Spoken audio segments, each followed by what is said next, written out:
Hindi ako sigurado, boss, kung tama ba itong ginagawa ng tito mo. Singtay ka namin ngayon dito sa Quiapo. Sabay tula sa ilong! Ang programang ito ay rated SPG. Striktong patnubay at gabay ng magulang ang kailangan. Maaaring may masiselang tema, lengguwahe, karahasan, sexual, horror o droga na hindi angkop sa mga bata.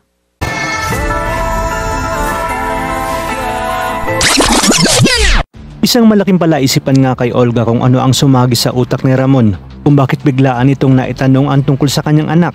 Naligid nga sa kanyang alam na siyang humablot sa briefcase na daladala ng kanyang anak na si Greg. Kung kaya't sinabi niya kay Greg na kinakailangan mabawi nito ang briefcase sa kung sino man ang kumuha nito dahil mainit na nga ang mata ni Ramon kay Greg. Sa kabilang banda, iuutos ni Ramon kay Severino na isama ang kanilang mga tauhan dahil may bago umano silang operasyon sa Quiapo tungkol sa kung papaano nila mapapabagsak ang Komando Group. Kung kaya't manganganap sila ng impormasyon tungkol sa lahat ng negosyo ni na Amanda at Agustos nang sa gayon ay madali nila itong mapapabagsak pag napilayan nila ang mga ito. Maghahanda na si Mokang at Tanggol dahil sa gustuhan ni Mokang na makita ang kanyang nanay at tatay. Kaya naman sasamahan ni Tanggol si Mokang at para na rin madalaw niya ang kanyang lola Tinding at nanay Tess dahil panigurado umano siyang nag-aalala na rin ang mga ito sa kanya. Ngunit bago siya umalis ay kinuha ni Mang Berting ang baril ni Tanggol.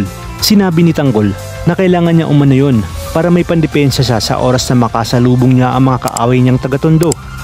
Mababalitaan naman ng mga batang Tondo na nawawala ang kanilang kasamahang si Kidlat na dapat sana ay lalabas na ng ospital. Maya-maya pa ay makikita ni Edwin si Mokang na kasama si Tanggol kung kahit hindi na siya nagdalawang isip na humingi ng backup sa tropa niyang mga taga-Tondo.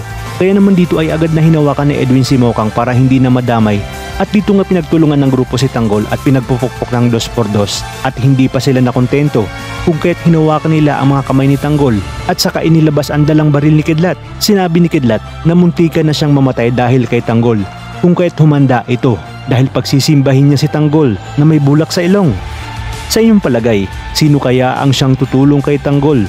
Gayong hindi niya kasama ang kanyang mga tropa para tulungan siya. Dito na kaya makikitang muli ni Ramon si Tanggol kung kahit hindi ito magdadalawang isip na tulungan si Tanggol dahil malakas ang kanyang kutob. Kasi Tanggol nga ang kanyang matagal lang hinahanap na anak. Kaya naman mga kapamilya, kapit lang dahil marami pa tayong dapat abangan. Ito lang sa bagong paborito ng sambayanan, ang FPJ's Batang Quiapo.